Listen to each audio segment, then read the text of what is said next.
So hello friends, today in applied thermodynamics we are going to see what is the supercharging and what is the turbocharging. So you might be heard about the supercharger, turbocharged engine or supercharged engine.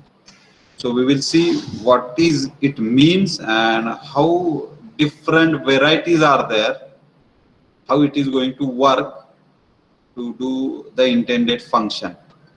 Basically, the intended function of any turbocharge or supercharge, the common function they perform, they supply charge at higher density. Okay, that is the only intended function of any turbocharger or supercharger. Now, on the basis of their input energy, input work, they are categorized as turbocharge and supercharge.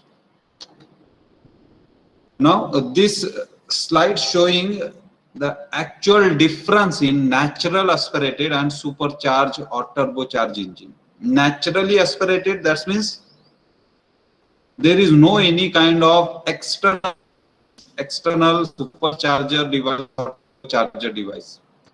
So whenever there is a suction stroke, so suction will take place naturally when piston moving from TDC to BDC, then inside cylinder negative pressure created. So your pressure inside the cylinder is below atmospheric. So due to this negative pressure, as soon as inlet valve get open, cylinder fill charge or air. If it is a CI engine, so it will fill with air, and this filling is depend on the pressure difference of cylinder inside pressure, that is negative pressure, and outside pressure, outside cylinder pressure, that is atmospheric pressure. So the filling rate is mainly depend on the pressure depression of that cylinder. So suction take place below atmospheric pressure. Then after there will be a compression, then heat addition or burning, then expansion, power stroke, then exhaust stroke. Now in exhaust stroke also, even though exhaust valve get open, but the exhaust gases having a tremendous pressure. So always exhaust gases remove out during exhaust stroke, but it is always at higher than atmospheric pressure. So exhaust stroke is always taken place at higher than atmospheric pressure. Now this is naturally aspirated. Now here, whatever be the positive loop, that is A, it is the actual net work done we obtain. And what is the loop, that is negative loop, that is denoted by B, it is the work we have to supply. Now during suction, we have to move the piston against negative pressure, so we have to supply work. During exhaust stroke, we have to remove out high pressure exhaust gases, so gas pressure is there. So against the gas pressure, we have to push our piston, so we have to supply work. So whatever be the work supplied, that is minus whatever be the net work obtained, that is plus.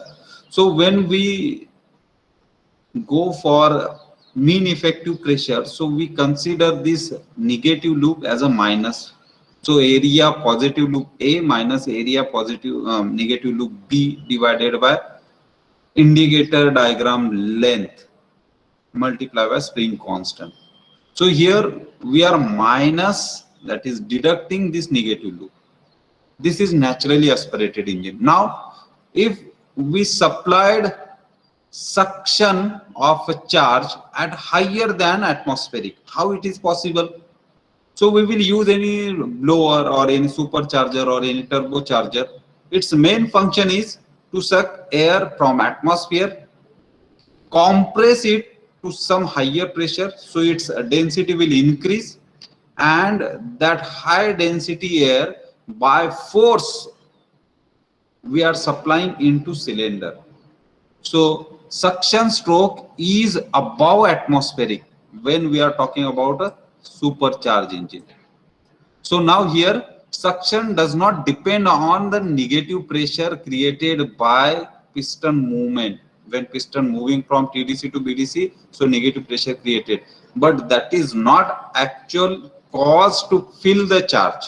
Actual cause of filling the charge inside the cylinder is external means. You are providing some external means in terms of blower, in terms of compressor.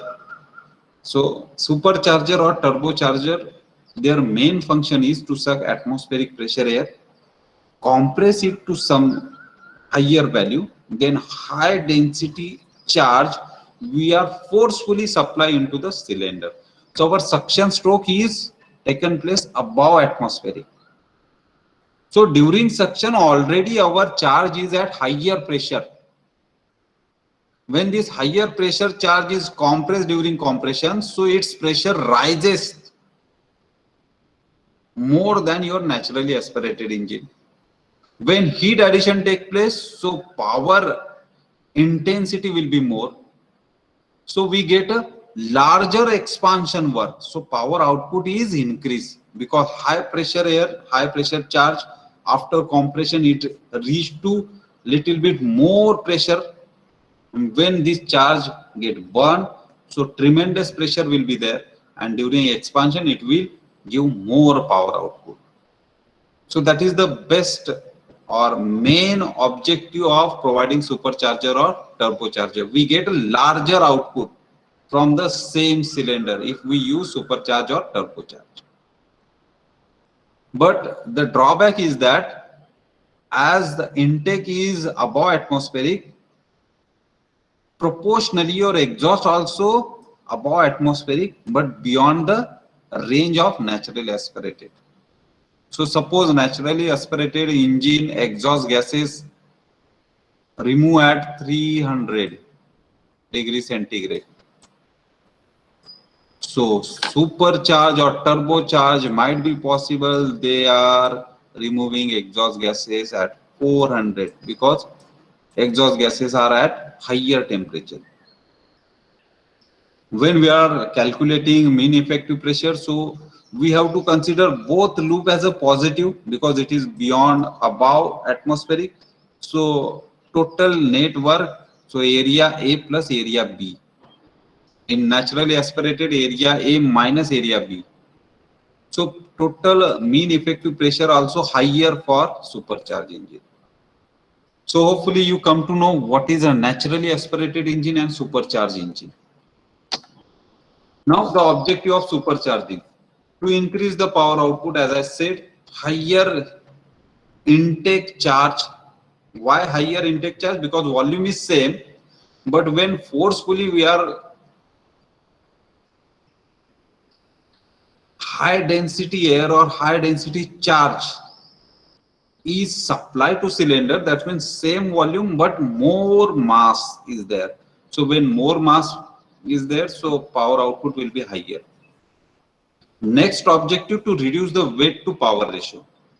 Imagine you have some dimension of your engine and you are getting some output power. If you want to increase the output power, then definitely you are interested to construct your engine with a higher compression ratio, with a larger volume, so its overall weight will be increased. But if you use a supercharge or turbocharge from the same cylinder, you getting a higher power output, so weight to power ratio is reduced. To overcome the loss of power at high altitude, your air density is decreases. So even though your volume of cylinder filled, but due to less density, mass inducted will be less, so power loss will be there. So whatever be the high altitude vehicles or engines are there, especially aircraft, so we have to use a turbocharge or supercharge. It is a mandatory there to reduce the bulk of engine where weight and space is important. So if you want to make an engine of a smaller size without compromising your power output, so you can reduce your engine size, but you have to provide a turbocharge or supercharge, so power output remains same.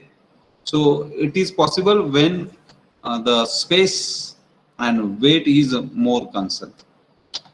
Now there are some limitations also. I am talking about the general limitations. Okay, so SI engine having its specific limitations, CI engine having its specific limitation, but these are the general limitations of any supercharging. Increase the maximum pressure in the cylinder. So during suction, already we are supplying high pressure air or high pressure charge. So after compression, the pressure range is increased. So in SI engine, there is a chances of detonation tendency. Increase in intake pressure, increase the maximum pressure attained in the cylinder. This increases the weight of the cylinder since the engine has to be designed to withstand that high pressure. So if we are making a practice to supply a high pressure charge, so overall cylinder pressure will be always high. To sustain that pressure, we have to build our engine with higher dimension, higher weight, so it will withstand with that high pressure. So overall engine weight will be increased. High peak pressure. So when this high pressure compression charge burns, so peak pressure will be increased. So higher peak pressure increases the friction losses also. Because high pressure is there, so your piston has to move against that high pressure. That piston, whatever be the pressure bearing during power stroke, that high quantity of pressure is ultimately going to bear by the bearings. At low pressure, lubrication will be proper, but high pressure, the lubrication films does not sustain there. So bearing and friction losses will be there. Excessive supercharging may result into higher mean cylinder wall temperature. So overall pressure inside the cylinder is high, so combustion rate will be high. So overall cylinder temperature remain always at higher level. So there may be possibility NOx formation or dissociation will take place. High temperature will lead to high exhaust gases temperature, causes overheating of exhaust valve and thermal emission. Now we will see the different types of supercharger and turbocharger. This is the first type of supercharger, that is gear driven supercharger. Why it is called gear driven? So supercharger is mainly taken a power from engine. So this is our engine. Engine output shaft is this one, but we are taking some part of this engine power. So second shaft is here. This second shaft is gear with compressor shaft. So some part of engine power is used to run this gear train, and this gear train ultimately running the compressor. That means to run the compressor, we are taking a power from engine itself. So compressor run by engine power, then compressor compresses atmospheric air, compressed to some high level. When air get compressed to high level, definitely its temperature will rise. So before supplying to engine, we have to cool down it. So there is a after cooler. In after cooler, we cool down our intake air, and that intake air, high pressure air, then supply to engine. So engine will produce a higher power. Definitely there is a question, if we are taking a power to run the compressor, then why we are going to have a supercharge? Ultimately whatever be the power we are gain by using supercharger, some part is already vested to run the compressor, but the gain is larger than the expenditure, so we can afford supercharge. The second type, turbocharged kind of supercharger. Why it is called turbocharged kind of supercharger? So turbocharged, that means whenever we run compressor with the help of exhaust gas turbine, then it is called turbocharged, but still it is working as a supercharger. So gas turbine driven supercharger. Supercharger having a compression ratio lesser than your turbocharger. Now here whatever be the exhaust gases, high temperature exhaust gases from engine, it is supplied to gas turbine. When that high temperature exhaust gases flow through gas turbine, so its energy is utilized to convert into mechanical energy, that is in the form of rotation of shaft. So your gas turbine shaft will be rotated. Exhausted gases will left into the atmosphere. So turbine, gas turbine work is then supplied to compressor. Compressor taken air from atmosphere, compress that air, so pressure rises, along with pressure temperature rises, so we use after cooler. Then after cooler, high pressure compressed air is supplied to engine, so engine power, engine output will increase.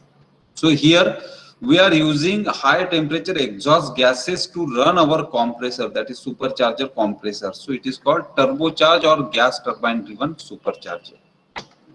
Next type is engine driven or compressor and turbine supercharger. So here we are using engine power to run compressor as well as turbine. Why we require this? Imagine when we start our engine, so engine is not heated. So our exhaust gases don't have that much energy to run the gas turbine. So engine just started, so it don't have that much exhaust gas energy. Exhaust gases don't have that much pressure as well as temperature, so it fails to run the turbine. If turbine is not running, then your compressor does not work. If compressor does not work, so you don't get the impact of supercharger in your engine operation. So that we use additional shaft. And when exhaust gases don't have the potential to run the gas turbine, then with the help of gear train, we are running this compressor. And compressor when runs, so it will compress air, after cooler, then that compressed air we supply to engine, and engine work with a higher output at the beginning itself. Even though your exhaust gases don't have that much temperature, but due to this gear train arrangement, we are running our compressor. When your engine reach to steady state condition, your exhaust gas having that potential in terms of pressure and temperature, then your exhaust gas itself sufficient to run gas turbine. That time your gas turbine is supplying power to compressor as well as your gear train. So through gear train, it is assisting your engine also. So engine output is increased through your gas turbine power as well as through your compressor supercharged supply of charge. So in this case, when your engine reach to sufficient temperature, so your exhaust gases will run gas turbine, some power through gear train, it is supplied to engine. So engine output definitely going to increase. Some power is supplied to compressor. Compressor did its work, compress the charge and supply to engine. So supercharge engine ultimately again increase its output. Now there is another kind, that is a free piston engine or gear driven supercharger, and most of the cases external ask on this, what is a free piston engine in supercharged system. So here engine, that is reciprocating engine, but it don't have any output shaft. That means your vehicle is not run from this engine output. So engine output is used only to drive your compressor with the help of gear train. Secondly, whatever be the engine exhaust gases, high temperature exhaust gases are there, they are supplied to your gas turbine. Now here, some part of engine power by using gear train, it is supplied to compressor. Compressor taken atmospheric air, compresses it to high pressure air or high pressure charge. after cool down in after cooler, it is supplied to engine. So engine will produce high power, but we don't have that output shaft. So engine having high temperature, high pressure exhaust gases. That high pressure, high temperature exhaust gases are supplied to our gas turbine, as we are not using engine power to run our vehicle, but these high pressure, high temperature exhaust gases running this turbine at a very high efficiency and produce a larger output power, and this turbine shaft is actually connected to your vehicle. So your vehicle is moving or running on the basis of this turbine shaft, not from the reciprocating engine. So turbine shaft having a rotating turbine rotor. So it is called free piston engine, because your vehicle is not directly getting power from piston cylinder arrangement engine. It is getting a power from gas turbine. So it is called as free piston engine. Now the last portion, second part, that is turbocharged engine. So what is turbocharging? So basically turbocharging means when your compressor is run by any gas turbine, then that supercharging or that phenomena is known as a turbocharging. So here we have a gas turbine, and that gas turbine is run with the help of exhaust gases from engine. And this gas turbine when runs, so it's a mechanical energy, that is a rotation of shaft, it is supplied to your compressor. Then compressor taken atmospheric air, compresses it, then after cool down it is supplied to engine. So your engine will be turbocharged and your engine output will increase, and it is supplied to your to run the vehicle. So this is the basic turbocharging. Now we will see the types of turbocharging. That is the last portion of today's video. So first type of turbocharging is constant pressure turbocharging. Now imagine our engine having a 4-cylinder, and no doubt our engine never run in 4-cylinder at the same time. That means power stroke will not be 1, 2, 3, 4 at the same point. So when power stroke will happen at cylinder 1, then might be possible at cylinder 2 there is a suction, might be possible at cylinder 3 there is a exhaust, might be possible in 4 there is different process. So it is in turn, power stroke take place in turn. So normally that is firing order. It is called firing order. So suppose power stroke 1, then 3, then 2, then 4. So after first cylinder power stroke, there will be a power stroke at third. When there is a power stroke at third, that time might be there is a compression take place in first. So firing order is 1, 3, 2, 4. So when one cylinder there is a power stroke, so when exhaust valve opens, so there is a high pressure temperature exhaust gas blow down. So as soon as exhaust valve open, so high pressure exhaust gases blow off and it is collected into exhaust manifold. It is a larger size exhaust manifold. Then when third cylinder having a power stroke, as soon as its exhaust valve opens, so again there is another high pressure pulse, exhaust gas pulse. So high pressure exhaust gases will be removed out from cylinder 3 and enter into exhaust manifold. So in a firing order, we getting a high pressure pulses of exhaust gases, and all are supplied to large size exhaust manifold. So that pulses get neutralized, and in exhaust manifold we get some high pressure, constant pressure. If we are directly supplying, connecting this cylinder to turbine, so each time when there is a blow off exhaust gases, so it is going to strike. So first cylinder exhaust gases will remove out and it will strike the turbine. Then third cylinder exhaust gases strike the turbine. So turbine get damaged. So here we are collecting all these blow off exhaust gases in exhaust manifold, where we getting a constant pressure, and this constant pressure exhaust gases actually supplied to gas turbine, and this run the gas turbine, and gas turbine power output is supplied to compressor. So constant pressure turbocharge. Second is pulse or Buki turbocharging. A pulse, as its name suggesting, we are getting a pulses. So as I said, firing order, suppose 1, 3, 2, 4.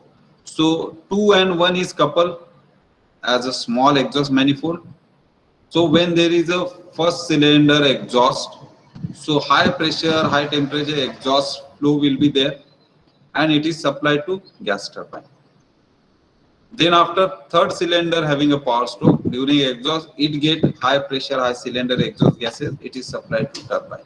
Then second, so that means each cylinder exhaust gas pulse is there, high pressure, high temperature exhaust gas pulse, and that is supplying to gas turbine, and this gas turbine is designed to work more on kinetic energy rather than your pressure energy. So we are taking advantage of that pulses, kinetic energy of exhaust blow off gases to run your gas turbine, and then gas turbine output is supplied to compressor. So it is called pulse kind of turbocharge. Then pulse converter. Here we are combining both constant pressure and pulse type turbocharging. Here, as a constant pressure, we have a single exhaust manifold where all cylinder exhaust gases pulses get neutralized, and we get a constant exhaust gas pressure. This constant exhaust gas pressure gases are supplied to nozzle. When it is supplied to nozzle, so at the beginning